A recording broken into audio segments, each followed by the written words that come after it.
Good afternoon or good morning, everyone, depending where you're from. I'm very pleased to welcome you to CSA's group's very first Hangout on Air on a connected world where standards meets mobile technology. My name is Jonathan Fung, and I'm Program Manager within the Environment and Climate Change Group at CSA Group. First, I just want to start off with a little bit about CSA Group and what we do. We're an independent, not-for-profit, member-based association with an internationally accredited standards-based development process and testing and certification services in North America, Asia, the Middle East, and Europe. Today, we have published over 3,000 plus standards in 54 different subject areas in energy, health and safety, electrical, and sustainability. Over 8,000 engaged volunteer and dedicated volunteer members convene in over 1,000 technical committees to make this happen. And together, they work together to build standards that make the world a better, safer, and more sustainable place. So now, let's get into the Google Hangout on Air. So as I mentioned, today's topic is a connected world, how standards touch mobile technology. Let's start a little bit of background. Mobile technology has seen a substantial growth in the past decade, with the rise of the use of handheld devices and wireless technology. To give some examples, here are some interesting findings. In the 2014 Cisco annual report on mobile data traffic, it states that by the end of 2014, it's expected that there are going to be more mobile connected devices than people on Earth. So think about that. There's 7 billion people on this Earth, and there could be more devices at the end of last year. And in Canada, almost 2/3, or 17 million Canadians, now have access to a smartphone. 17 million Canadians have a device now. And finally, from the same Cisco report, we all heard about wearables, Jawbones, Fitbits. In 2013, there were 21.7 million wearables being used, but in 2018, it's projected that number to be 176.9 million. So without even these facts, we know the space is growing very rapidly. I'm not a minority in Canada to own a laptop, a smartphone, and tablet, and for many of us, we own multiple ones of these devices. So mobile technology, along with the power of the internet, has created an increasingly connected world globally and has spurred many innovations and advancements. There's no doubt that we're able to communicate with a vast more amount of people with greater ease than ever before. But with every revolution, there's going to be some issues.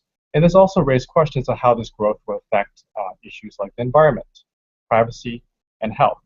What are some issues in this area? What are the opportunities with this growth? And where can standards ultimately play a role in this? These are some questions I have, and I'm sure many of you also have them as well. So I'm very pleased to say that today we have 3 experts in the 3 areas of environment, health and safety, and privacy to speak towards these issues. I would like to introduce you to the following people. So I'm just going to ask our speakers to wave when I introduce your name. So our first speaker is going to be Frances Edmonds. Frances is the Director of Environmental Programs at HP Canada. Then our next speaker is going to be Hughes Nappert. And Hughes is the Manager of Regulatory Standards at Industry Canada. And finally, our last speaker is going to be Deane, which is a member of the Executive Committee with Consumer Councils of Canada. Okay, so each speaker will speak for 10 minutes, and there will be some times for questions and answers at the end. So if you have any questions, I do encourage you to post it on the Google Hangout event page. My colleague Peter Bradley, the community manager, will be rapidly scribbling down these questions for me so I can ask the speakers. Okay, so let's get started here. Let's begin with Frances. So a little introduction of Frances. I'm sure her introduction will do no justice to what I'm giving her. But Frances, for the past 7 years, has been in the role of Director of Environmental Programs. And her efforts have helped made HP state that HP Canada is the most environmentally responsible IT company in Canada. I luckily had the wonderful opportunity of working closely with Frances in the past, and I'm really looking forward to hearing her insight on the topic of mobile technology, standards, and environment. Frances, the floor, or if I may, the camera is yours. Thank you, Jonathan, and welcome to everybody. Can you hear me okay? Yep, we're doing good. Okay, so let's go to the first slide, if we may. So I'm going to give a little introduction and overview to some of the data that Jonathan was speaking to, a little more up-to-date information, and then I'm going to talk about how HP approaches some of these things, and of course where the opportunity for standards play. So next slide, please. So Jonathan alluded to the scope of the change that's happening just from looking at the number of devices. But if you think about all of the other factors that are playing into this change that we're looking at, it really is unprecedented from a business perspective.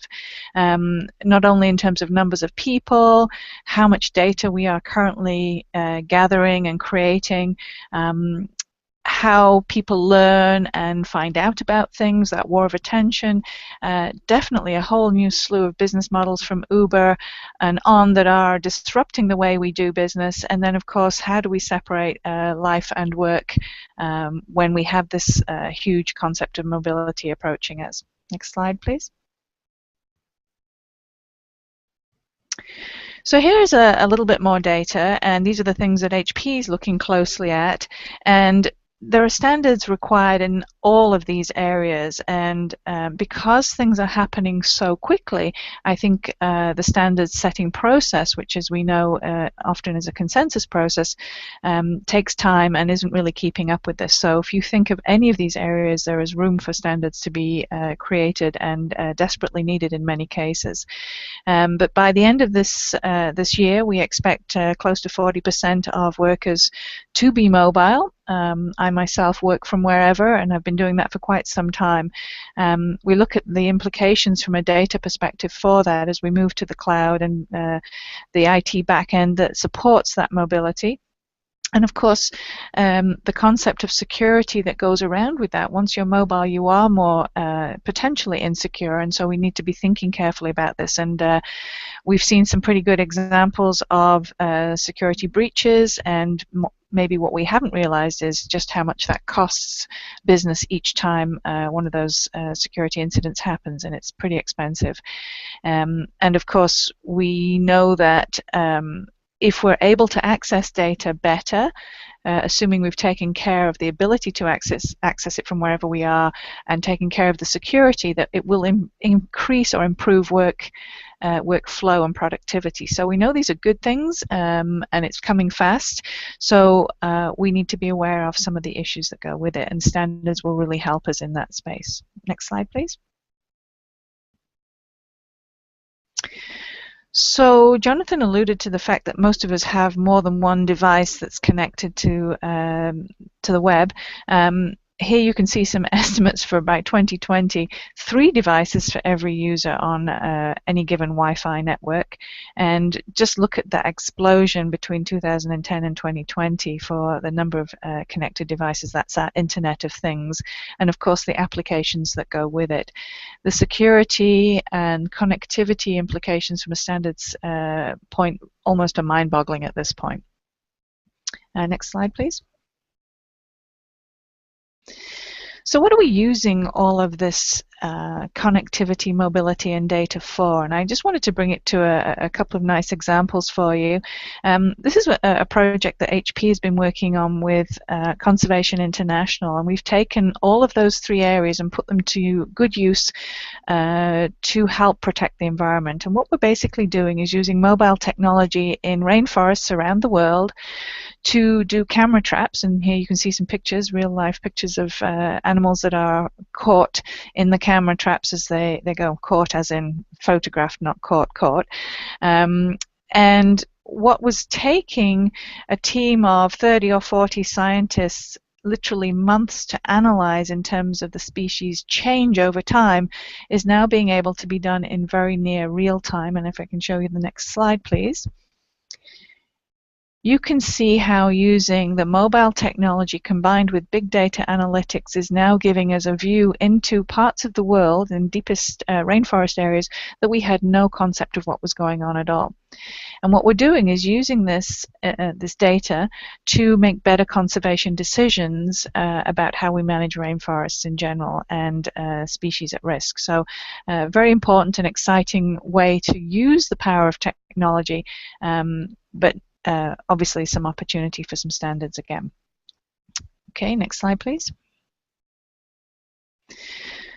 So when we think about standards and the environment, here is a really big example of how we need to leverage standardization.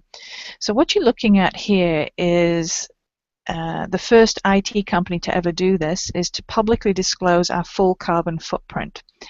And what we're showing here is that the majority of our footprint is in our customers using our products and services. So that's interesting enough in itself, but if you wanted to compare this to any of our competitors, if you were trying to make a decision on which IT product to buy based on an environmental standpoint, how would you know whether you were able to compare a like to like? And obviously there's a lot of room for standards to be developed in this space. When you're the first to go out there and do this kind of work, you have to make a lot of assumptions, and we're refining this year over year as we do this.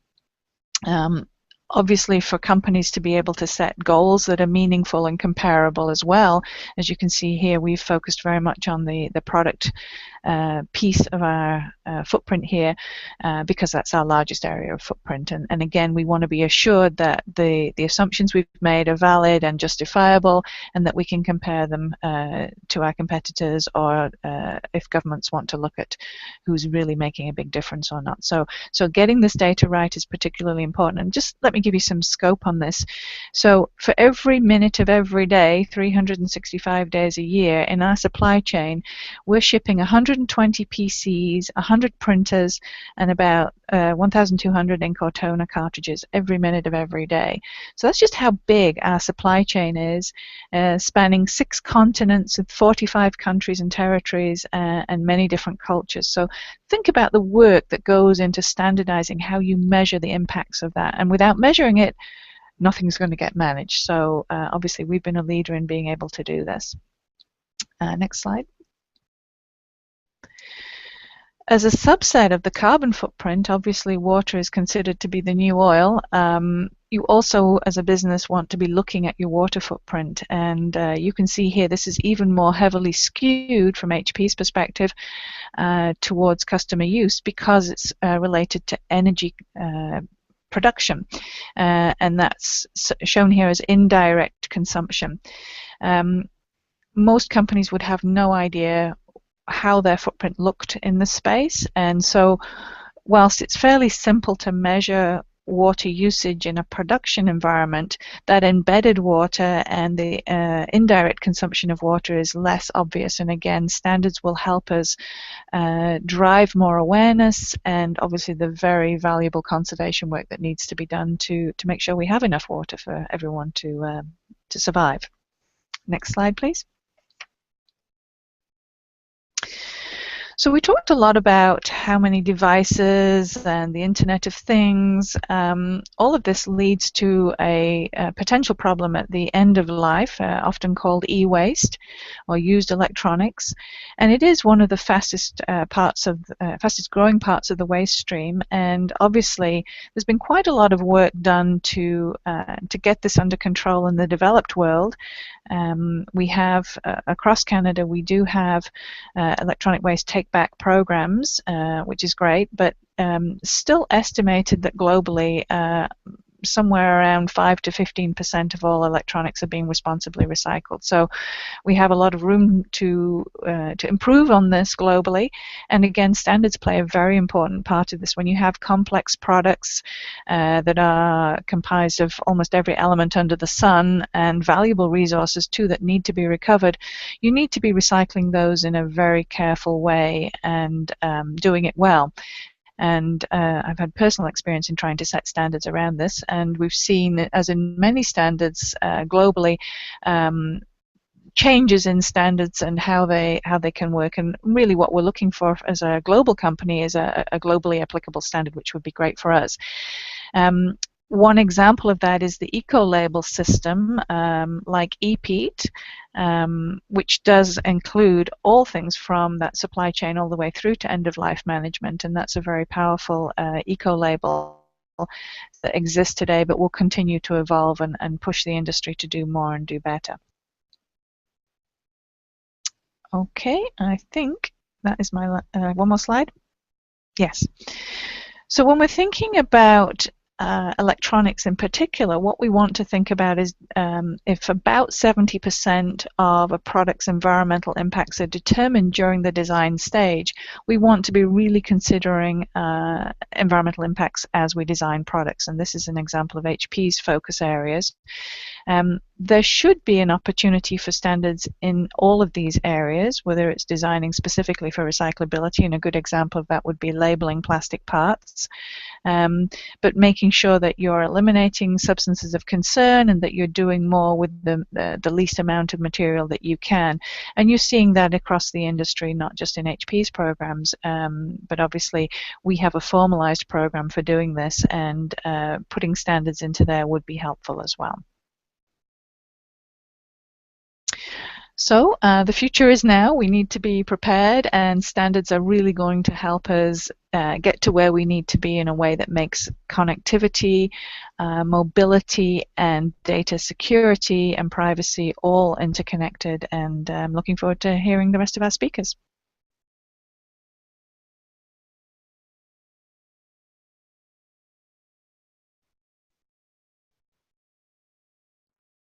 Okay, great. Well, thanks very much, Francis. A lot of insightful points. I really thought my facts would blow away the audience, but some of them here, you got 50 Golden Gate bridges, 120 PCs per minute. Wow, I can't even imagine how many that is. And finally, animal selfies. Who doesn't love that? So, really great presentation. Thanks very much for that. So up next will be Hughes Nappert. So Hughes is the manager of regulatory standards within Industry Canada. He has a very interesting position there. He's responsible for developing the Canadian technical regulations for EMI/EMC and radio frequency exposure compliance of radio communication apparatus. Quite a mouthful, but I know it's a very hot topic today. So I'm truly looking forward to some of your thoughts around mobile technology, standards, health, and safety. Hughes, the floor is yours. Thank you, Jonathan, and good afternoon, everyone. You will set my presentation on soon.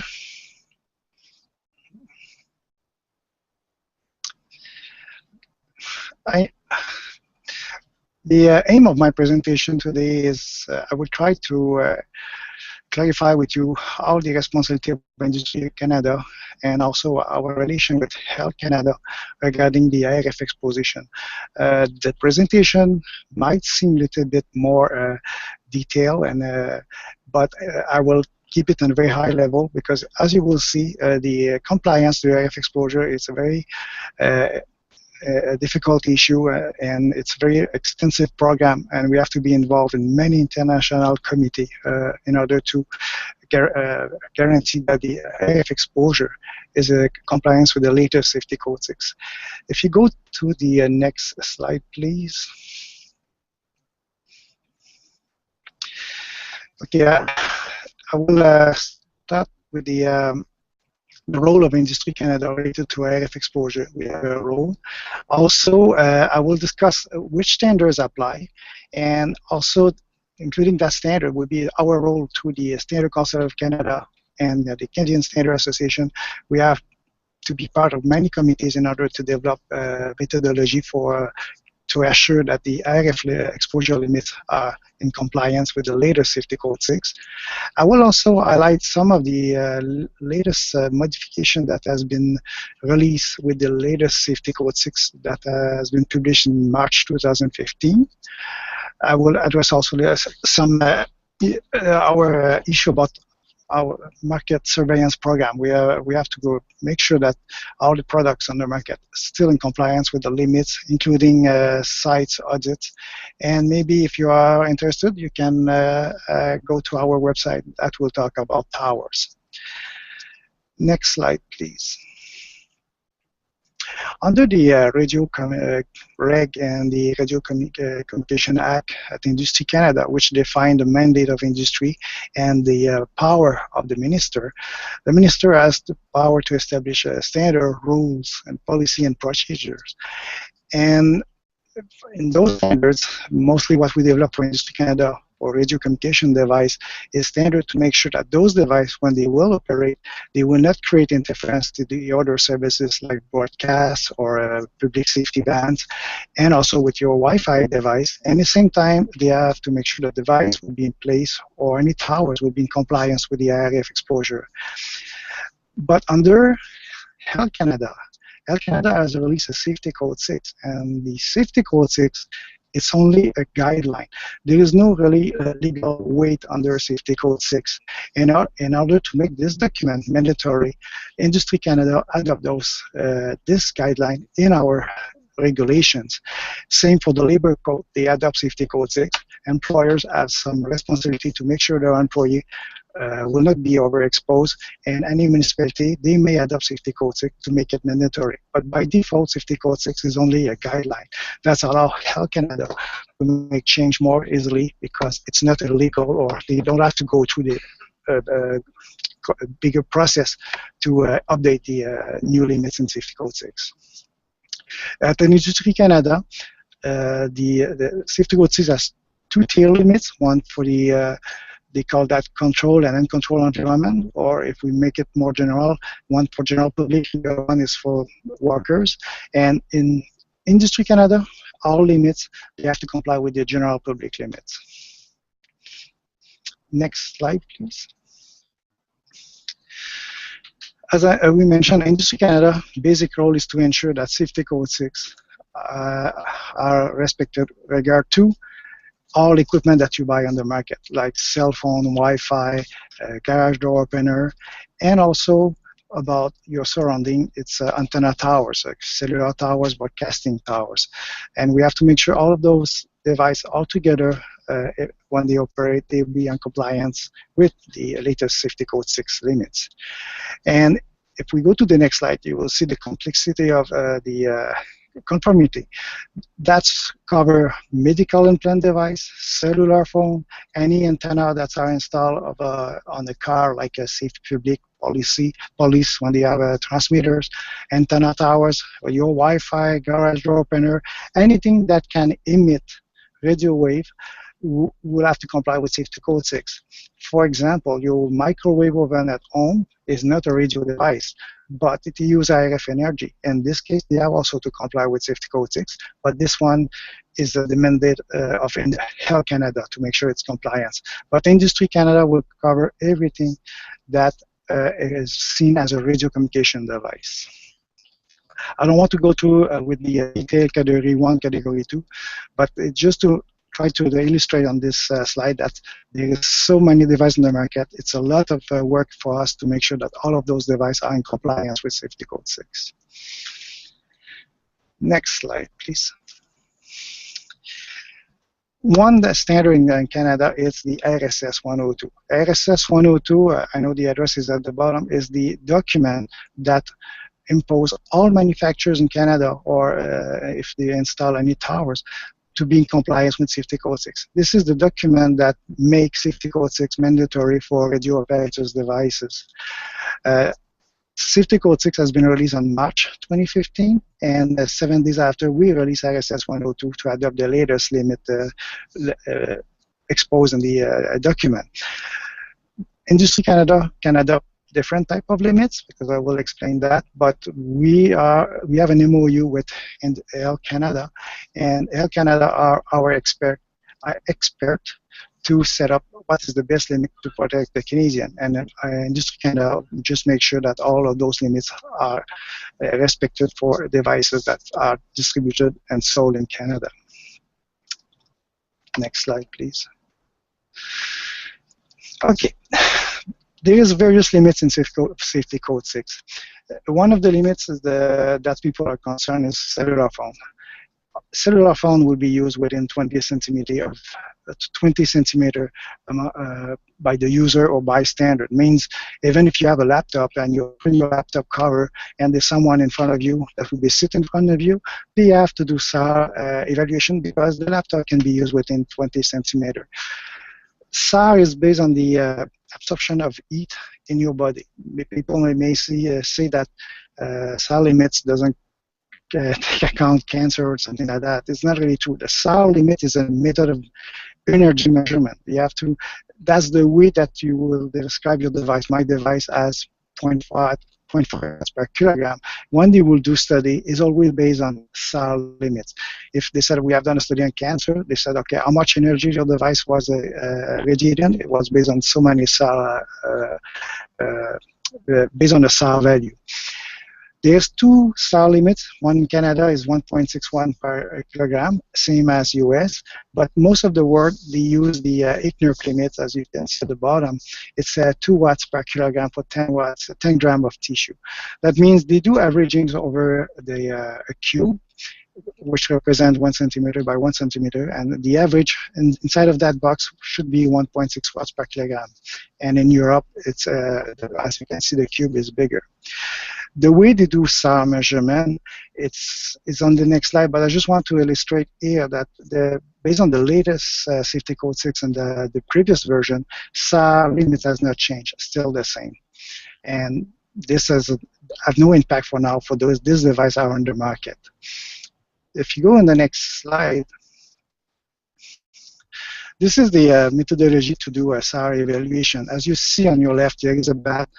And in this bath, there will be a liquid that represents the same parameter of your body based on the permittivity and the dielectric characteristic.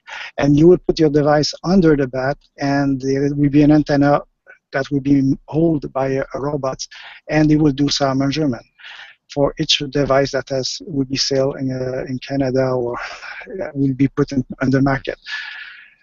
For some devices, like a medical implant, the SAR measurement based on the methodology on the left is not applicable. This has to be done by computational. This is where that we, CSA and Standard Council Canada is really involved, Industry Canada also.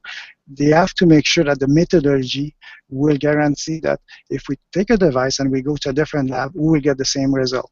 That was an issue for many years ago, because I think a program in the US, they have used a cell phone, they send it at a various laboratory, and they get different value from that laboratory.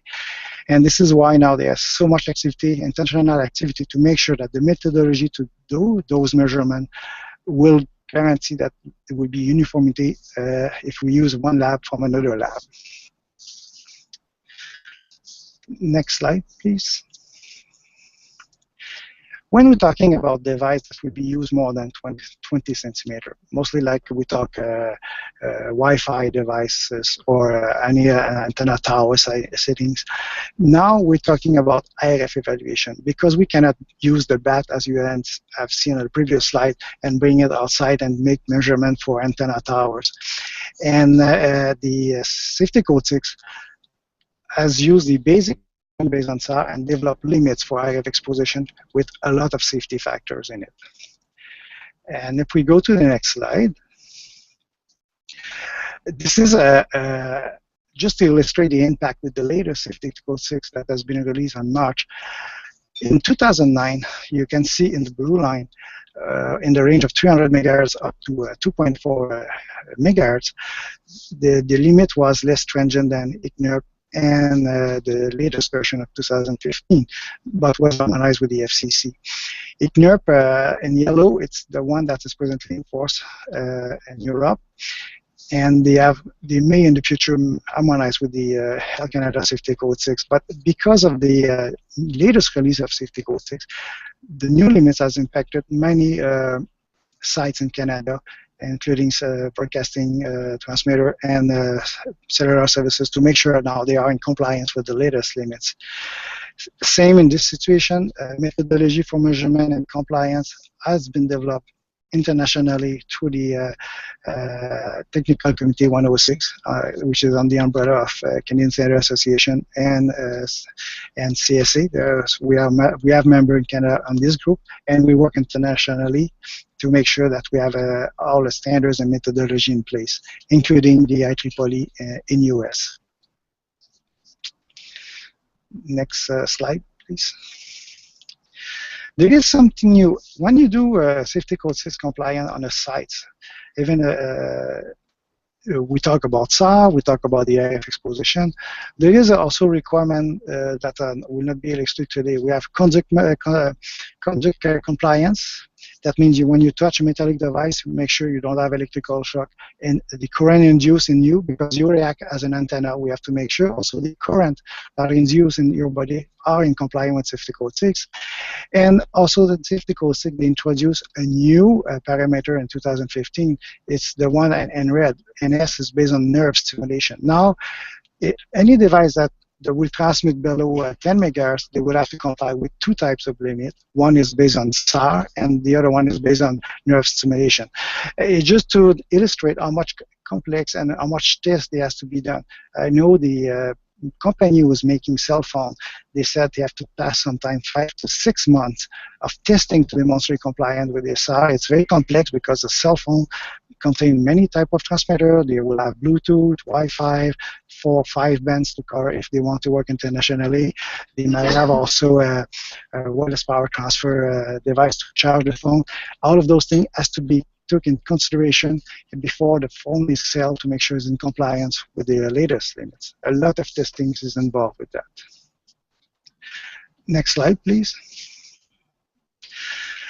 To make sure that also the when they submit to Industry Canada tests a report about the compliance, we also do market surveillance. We take some sample on the market and we verify if what is on the market is in compliance with the device that has been submitted initially prior the authorization to sale.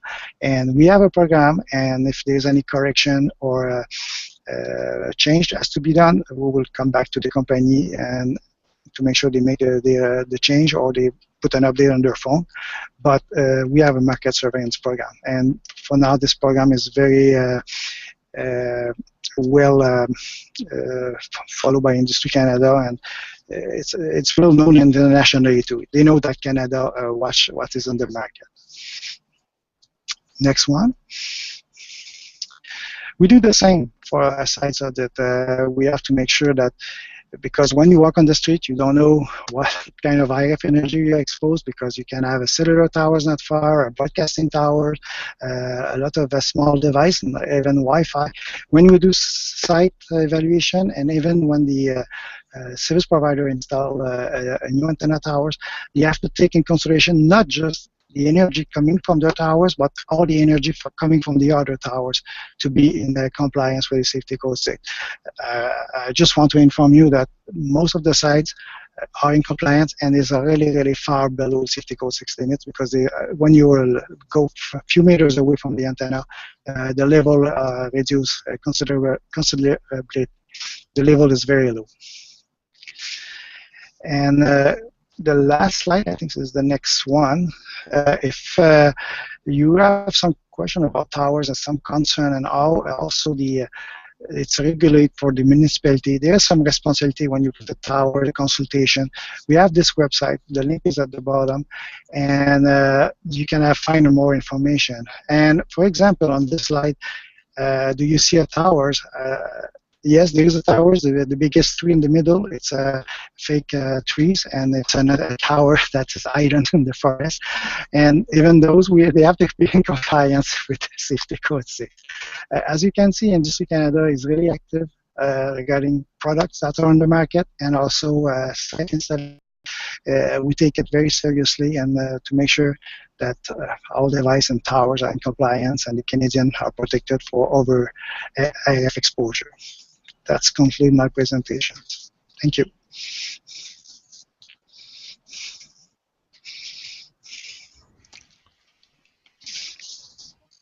Okay, great. Thanks, Hughes. And I totally did not see that tower until you told me about that. So, you know, as I was listening to your presentation, I'm just thinking, I'm just glad there's people like you, Hughes, that are working to look after this. Like, really interesting things, garage door opener. That did not even cross my mind as something as a mobile device, right? Even my wireless mouse I'm using right now, probably around the same spectrum. So thanks very much for that presentation, very informative. Okay, so now we're going to move on to our last presentation on privacy issues, and Mr. Howard Deane will be speaking towards this. So as for a brief introduction, Howard is the member of the Executive Committee of the Consumer Council of Canada.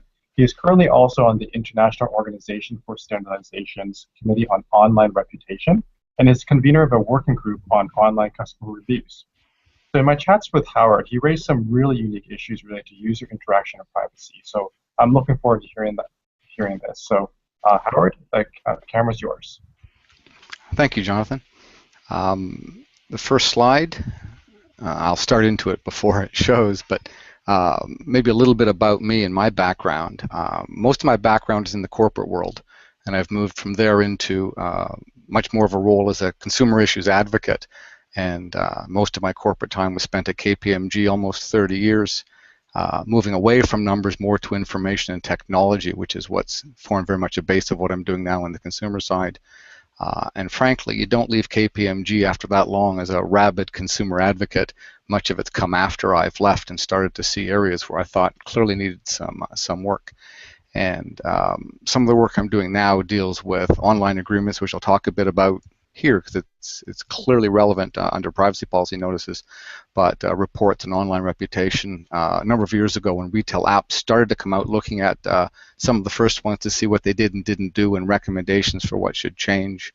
As Jonathan mentioned, I'm chairing an international group on drafting a new standard for online consumer reviews. And that's a standard that's going to be looking to walk a very fine balance between protecting consumers and making sure consumers contribute, at the same time protecting small business and making sure that they use that standard. Some work also in looking to reduce some of the telemarketing issues and also to look at restructuring the CCTS, which is the Commission for Complaints for Telecommunication Services, an organization that most people should know about and sadly don't. And also some of my work recently is in trades, sitting on the Board of Governors with the College of Trades in Ontario, looking to bring some common standards and stronger standards and more clear and current standards to 156 different trades in Ontario.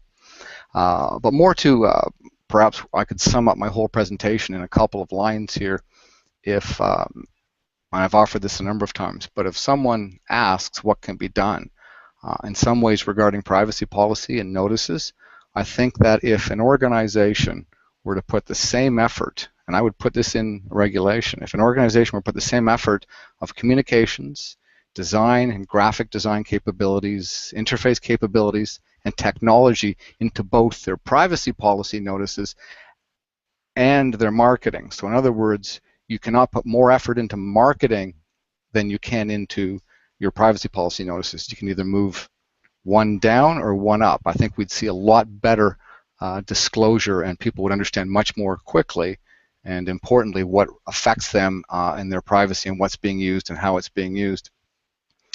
There's something else you may have seen recently in the press where Microsoft came out with a site called howold.net. It asks you for a picture of yourself and it tells you how old you look, not how old you are, but how old you look. A few of us were rather surprised. What I liked about that was right beneath where you put your photo in, it says, "We don't keep the photo." And nevertheless, a lot of press took up on this and they were very concerned that Microsoft's privacy policy said that they could use that information. And technically they could, but I tend to, despite coming from a consumer side, I tend to trust what some of the larger companies do regarding regulation.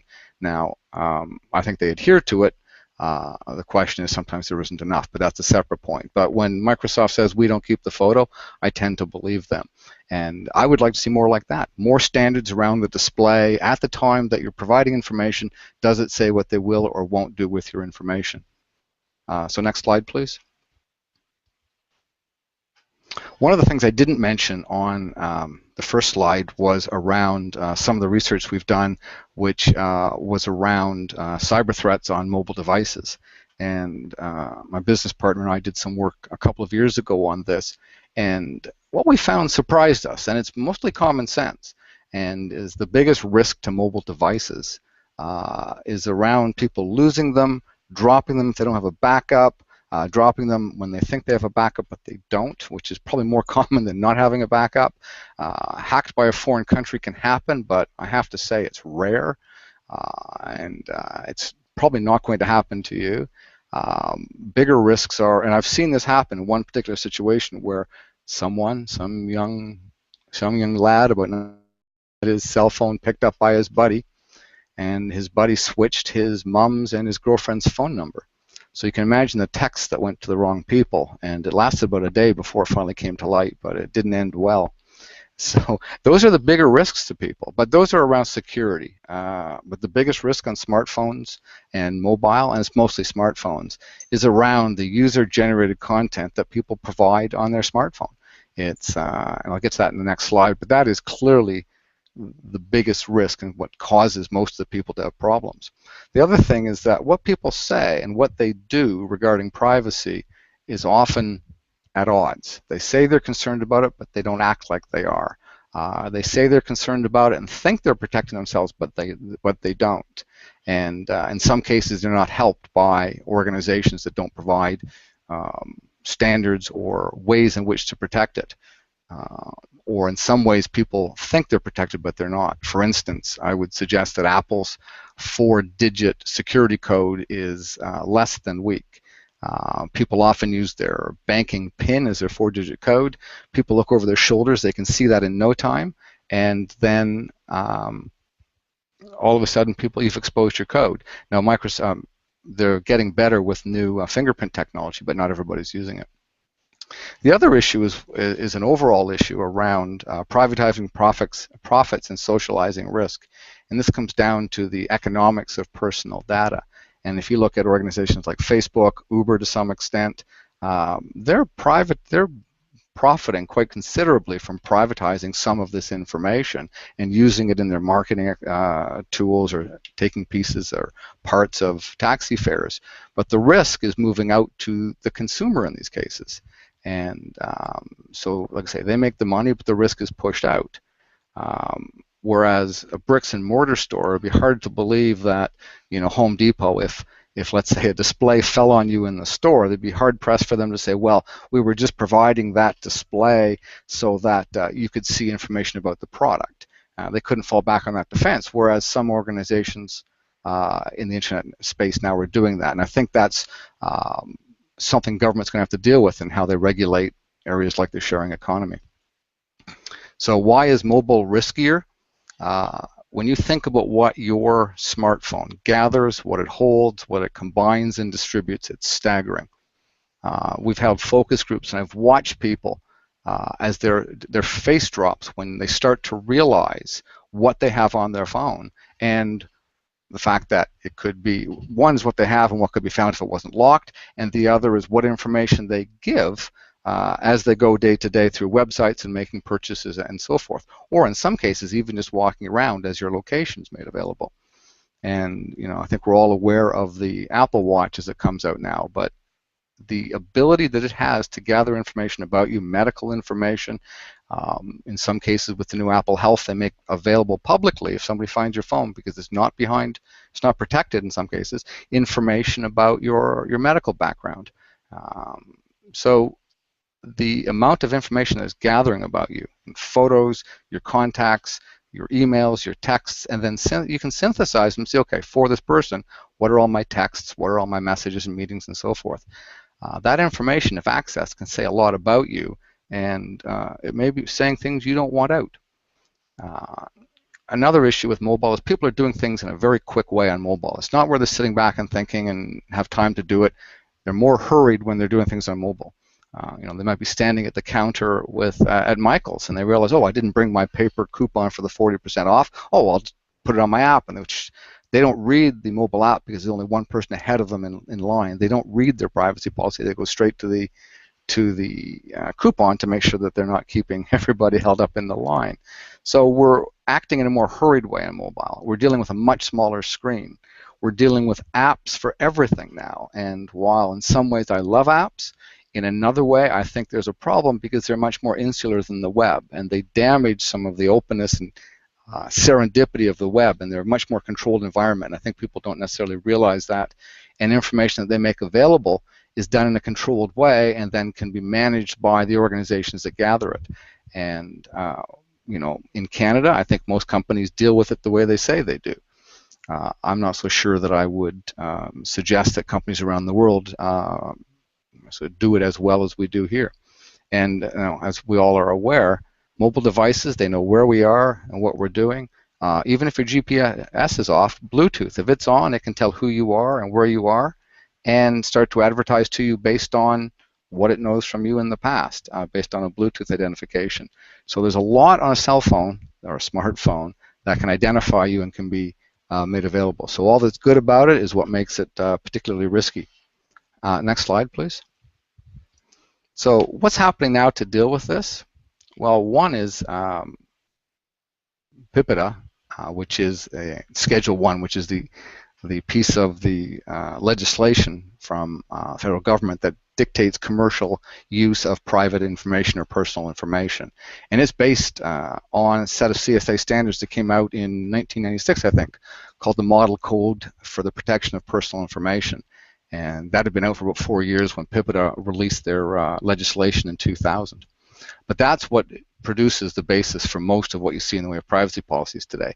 But it talks about what you're supposed to do, not how. And my big issue is how people make it available, which I don't think is good enough yet.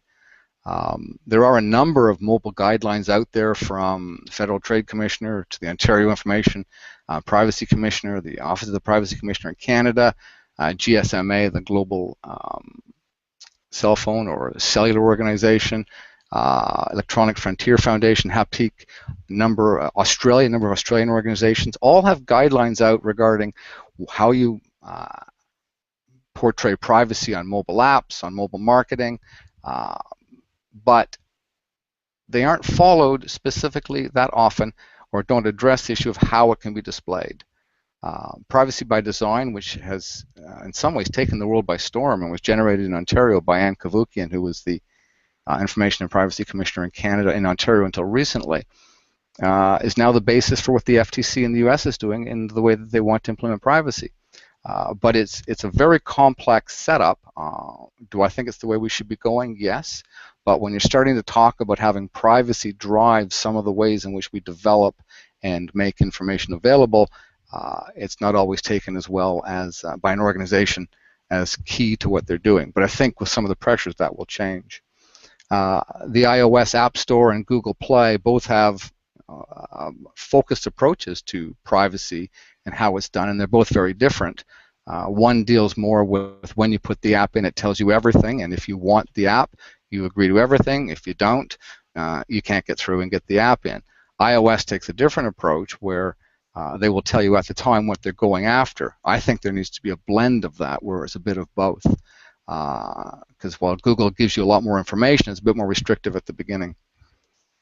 Privacy laws, there are a number of them. Some are provincial-based, some are industry-based, but the two basic ones deal, one with government information or institutional information, and the other deals with commercial. So most of what we're dealing with here with apps and so forth is PIPEDA. And there are some best practices, which I'll get into in a minute, but not as many as I'd like to see. Because to me, best practices are around how you make it work and how you connect what you say is important to you as an organization and how people actually see that. Next slide, please. So some of the work we've done recently over the last 6 or 7 months was in some work that was supported under the Canadian Internet Registration Authority's community investment program, was around what are better ways to display online agreements. There's a number of pieces, there's legislation out there, there's ostensibly what are best practices, but we wanted to look at what are things that will truly make a difference. And the bottom line is that if you make your privacy policy notices and your information available with shorter amounts of plain language, it will make a difference. And it can be done, and some organizations are doing it. Shopify, Google, Tumblr, Fiverr, a number of other organizations are doing this. Now, it doesn't necessarily mean that the content of their privacy policy is appropriate or what we'd like to see, but certainly in the ways in which they display it make a difference and people understand. And my view is that especially on mobile, if you were to make available a summary of salient points, so talking about where you opt in or opt out, so it makes it very clear that information is being used for marketing purposes and where. People are also very concerned if information is going outside of Canada or to third parties, and that can be made very clear up front without damaging the actual legal agreement or the privacy policy that's noted in a longer language. Start putting headlines in the consumer voice. So put it in questions as in, where will my information go? When will you stop using it? When will you get rid of my information? For what purposes will you be using it? Give it in ways that people understand, and it's particularly important on mobile when people don't have as much time to read it. Put a table of contents in. Why would you have a 40-page document or a 30-page document and not have a clear table of contents? We also think that a summary of changes. So I've seen recently a couple of organizations, Skype just came out, I got an email saying, here are the changes to our policy, LinkedIn does it, a few other organizations do it very well, where you get an email, or when you go to a website, it'll display on the bottom that here are some changes. Email a copy of the notice. When I'm on the road, or I'm running out and I'm doing a transaction, I need to look at a privacy policy quickly. What I'd like to see is, I want a button that says email this to me. It'll email it to me, I can look at it when I've got some more time, and ideally it will give me a chance at that point to opt out. That's idealistic. I don't think many organizations want that. But I would like to see it where we have a standard that says, here's how you display, and you make available on mobile an email that says you need to, so the email would effectively be the privacy policy, and people could keep them in one area, or at least look at it when they have some time. We'd also like to see a standard that would say that rather than having to opt out, is that for anything other than information necessary or personal information necessary for the provision of that product or service, you have to opt in, especially on mobile. You know, I mean, leave it on the regular policies or on other devices where people have time, but on mobile, the standard would be that if it's not necessary to provide the product or the service, you have to actually opt in. And the other issue is why organizations don't have a little bigger font on some of these, or use responsive design, or why in apps they send you to their regular site, which has font that's about 2-point font and is almost illegible. I don't understand. And so in other words, there's another one piece of standard I wouldn't mind saying, which is make sure that the way in which you display your privacy policies is in accord with with the degree of importance you put on your consumer's privacy, and you say that. And I don't think all businesses make that connection. I do believe they follow regulation, but I think that standards out there made in a public way might be a little more effective. So those are some of the base things that I think can be done relatively quickly for an organization that wants to, and I would very much like to see those sort of changes be made in PIPEDA as to how the information is displayed. So then there are some other things that I would call out there. When we did the work with CIRA, we spoke to some people who were doing, as they say, utopian type work in the area of privacy policies and so forth. And when they looked at what we were doing, they said that's very practical, and I said it in a rather pejorative way, but that's what I wanted to hear. I want to know what's practical and short term, not what's long term for that project. But what should be done otherwise? Why there aren't some standards around the 4 fundamental operating systems, so Windows, OS X on the desktop, and then iOS and Android, and I tend to skip Windows mobile, but at least those 4, to have some integration of privacy into that. Don't understand why it's not done. It's happening on individual ones, but not on an organized basis. There's an interesting report prepared recently by, I guess through the CSA group, by Corinna Klaus, and she talks about a privacy wizard. And we've been looking at that for years, something along that lines, where when you step in and set up your operating system, it works you through and asks you about some of your choices in privacy. Are you worried about information going outside the country? If no, then you never see that. But I would like to see it where your concerns are ones that are displayed to you by different organizations. There's some work being done in the area by a number of organizations that are producing privacy icons. Let's get 10 privacy icons, tie them into the 10 sections of PIPEDA, and make it available so that I say that these 3 are important to me. So disclosure of use, accountability, openness, and those are the only icons I would see. And as long as they're all green, I know that they follow my levels of risk aversion or interest. If they're red, I thought, oh, there's a problem there, and I would decide whether or not to look at an organization based on those privacy icons. I don't have to read 10 pages. I would see 3 icons, 2 green, 1 red, and ooh, I better check this. One of the things that came up before this session in talking with Francis was around competing on environmental capabilities. And I know that I'll do it. I know a lot of other people do. My sons do it clearly. Will buy from one organization based on their assessment of their environmental capabilities and their corporate social responsibility. We don't see that around privacy so much, but I'd like to start seeing more of it, where organizations say, hey, here's how we protect your privacy, but here's also how we leverage it, but we do it ethically. A simple way that people are doing that now is with DuckDuckGo, the search engine that makes it very clear we do not keep anything that you give us. We do absolutely nothing. And some people use it because they don't want to be giving their information to Google. And the last thing is something that came up in our last set of research on best practices, is a set of search privacy traffic lights. So, and this would be difficult to implement, but directionally I like it. I'd like to see Google put a set of privacy traffic lights on their search returns. So when you search for an organization and you look through your search results, you would see a set of traffic lights, and it would relate to privacy. If their privacy policies are work well against your level of privacy risk, then it would show as green. If it doesn't, it would show as red.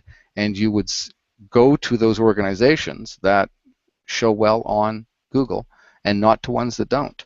I mean, putting that together is very complex, but sometimes my view is take the idealistic view and scale it back to something that's a bit more reasonable. Ideally work through a common sense approach. So that's a lot in 10 minutes, or perhaps a few more than 10 minutes. But those are my emails. That's my cell phone. If you want to talk or ask more questions, you're welcome to. And thank you.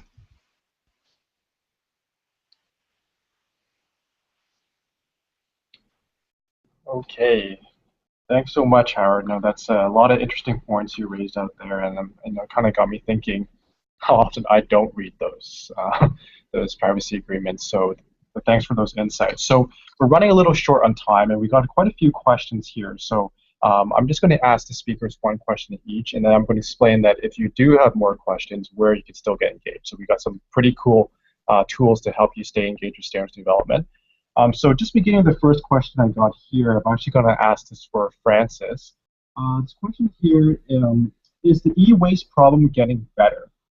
There seems to be many different ways of dealing e-waste amongst the provinces, but also globally. So is this issue getting any better? I would say yes. Consumers, businesses are more aware of the need to manage end-of-life or used electronics more responsibly, and actually the privacy issue plays into this very well, because people recognize that there is stored data on there, and so it needs to be handled carefully as well as in an environmentally responsible way. So we're seeing a rise in the amount of legislation covering this, a rise in the number of companies that are participating, and generally the volumes that are being recycled are increasing. So I'd say yes, it's getting better, but there's still room for improvement. Okay, thanks very much, Francis. Okay, and then we have a question over here now for Hughes from kind of the health and safety point of view. So here's the question: is do studies take in fact of cumulative effects? So given the number of connected mobile devices, I mean, myself, I own several in this room already kind of working right now due to the Internet of Things. Are you going to see more studies around the cumulative effects of mobile devices on health impacts? Yes, Jonathan, there is a study done, even the Industry Canada has done with the Wi-Fi in school, because there was a lot of concern with many computer and Wi-Fi in school. And the study mostly has shown when you have more than one transmitter in the same classroom, because they have to manage the communication, the exposure level way down. Worse AF level if you have only one device talking to your router than to have many devices talking to the same router. That's the answer. Yes, even the limits in safety code 6 normally also taking in consideration the aggregation of those devices. Okay, thank you, Hughes. And then the last question I got is for Howard. With a question about, could you comment on the mental health aspects of emerging technologies and surrounding social actions?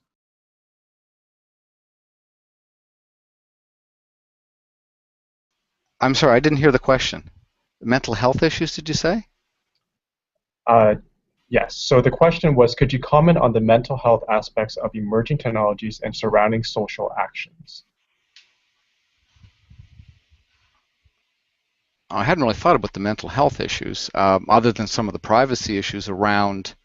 Actually, I'm not quite sure I understand the question. I mean, I don't.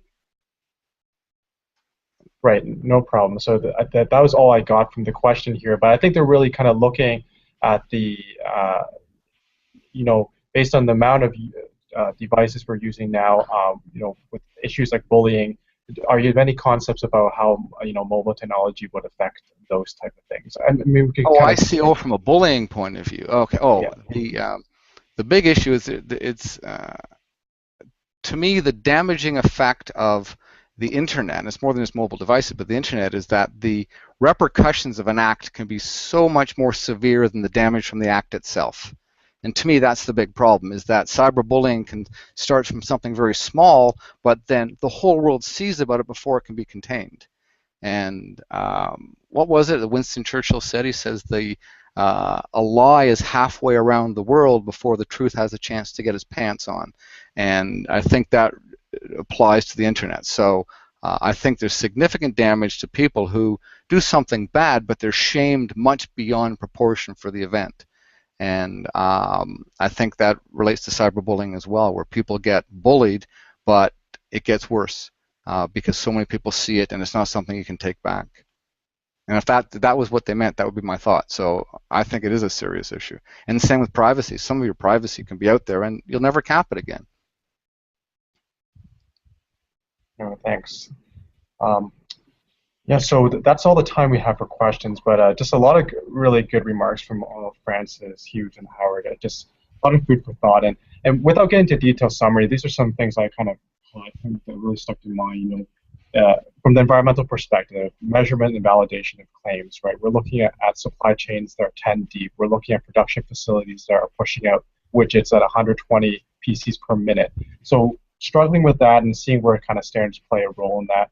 And also the opportunity where the Internet of Things is allowing us to go to remote areas and address conservation issues there. So very interesting points from Francis. From Hughes, we're looking into more devices, and more and more I don't think about things like your microwave or your garage opener, but all these things need to have some kind of guidelines and requirements around them, especially as they're growing in amount of numbers. And I'm really glad to see that there are studies looking towards the cumulative effects of mobile devices. And then finally, a lot of good points from Howard, just looking at how do you make these privacy or user agreements a lot easier for the user. There's no way I'm going to be reading a 17-page, let alone a 5-page legal agreement on my phone. How do we make it easier? So I know I got plenty more questions. I have a whole bunch of more questions over here, but we don't have enough time. That being said, we do have a great opportunity for you to get engaged with our CSA communities. So last year we started something called CSA Communities that has over 30,000 participants from the standards world discussing, collaborating, coming out with new ideas on standards development. So we do encourage you to join a space within these communities. You can actually join it at this link over here.